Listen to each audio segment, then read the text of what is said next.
Just in time for What's Hot. This is where we talk about the stories that have everybody talking. And we're joined by Tracy Johnson from Tempo, Milwaukee. Plus, Jeff Wagner's in the house. Parents are upset over a question game at a Wisconsin middle school. Marinette schools ask students personal questions such as, do your parents drink?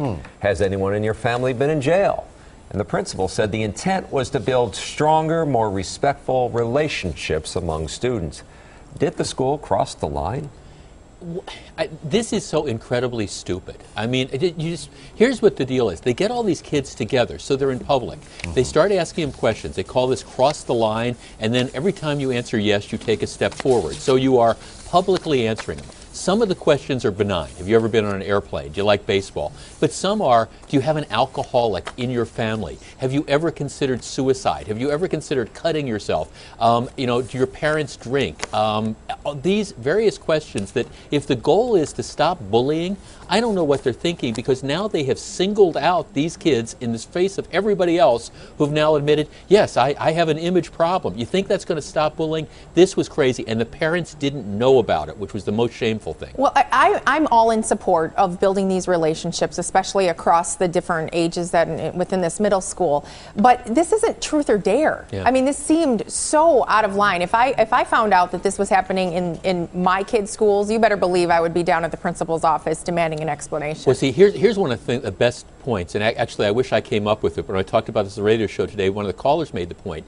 If the parents had been in those facilities, if the parents had been present, do you think they would have asked a lot of the same questions? And I think the answer is clearly no. The parents weren't there. They went ahead and did this. At the very least, you should have told the parents in advance what they were going to do and given them a chance to include their kids or not. But what parent in their right mind would have their 7th grade daughter publicly standing there saying whether or not she's ever thought about committing suicide? I mean, come on. Did the kids have a chance to opt out of this? They did, but they said they still felt pressured to be in. I mean, they claimed that they could be opt-out. Well, think about how many other ways there are to build trust in these relationships. Sure. Benign questions, fine. But things like, have you had an experience? What do you respond to? How can people talk to you? I mean, I think there are so many other ways to get at this. It makes me believe that people without children were perhaps behind the whole structure. Right. See, and what's so interesting too is now we have all these regulations, these HIPAA laws that govern what sort of questions you can ask and what you can't.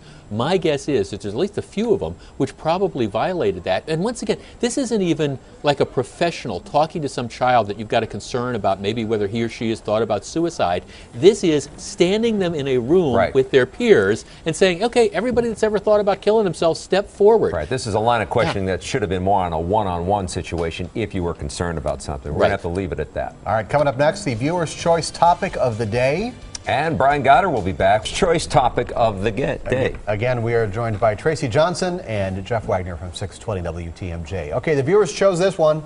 The FDA launching a new series of anti-smoking ads targeting teens. The Real Cost campaign will attempt to reach the estimated 10 million teens who have begun or are likely to begin using tobacco.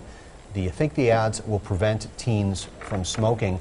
And I'm going to go out on a limb here and say it just might. I mean, we've seen such a decrease in the smoking population in the past 50 years because of advertising like this. Well, I think it's not only due to advertising, but the cost of cigarettes, too. I mean, that's a huge deterrent for somebody looking to buy a pack of cigarettes. I think the more alarming statistic, though, when you look at the numbers, you're talking about $115 million from the FDA, as opposed to the $6 billion that the industry spends on advertising every day. And I have to just wonder who's going to win out here. See, here's what I don't understand. I get people who started smoking 30 or 40 years ago and the addictive nature and all that.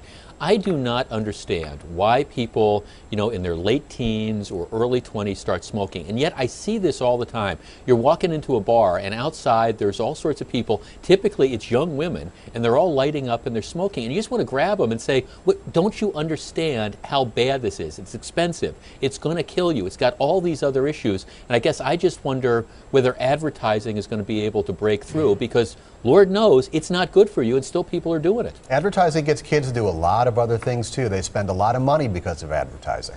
Well, and the other thing to look at the campaign that I believe it was the United Way did on teen pregnancy. Right. And look at the long-term effect that has had with the lowest teen pregnancy rates in years. All right, we're going to leave it at that. Let's move on to our next time for our lightning round. Expect to pay more. If you plan to go to a Packers game next season, you'll pay an extra $3 a seat. Packer president and CEO said the goal is to be just below the league average. Are you willing to pay a little extra to see the Packers? I looked at some of the other ticket prices for the Bears, the Lions, and Minnesota, and we are well below those ticket prices. I think you can get one.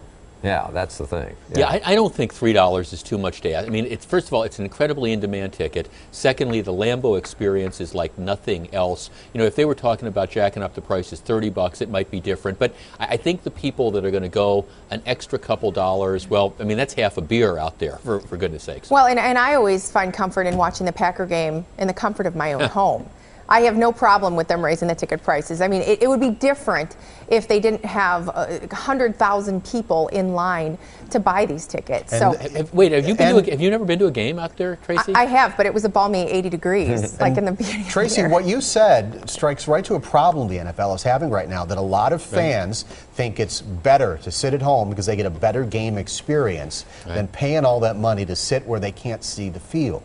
Well, I've seen Mike McCarthy actually talk about that when he addressed the whole expansion, and he said that his numbers aren't showing that, but it's got to be looming. I think the Lambeau Packers had a hard time selling a playoff. Well, that was kind of a unique circumstance. I agree with you. Yeah. My only concern on the ticket prices is that it becomes harder for a family of four to enjoy more than one game. It does become a boatload of money.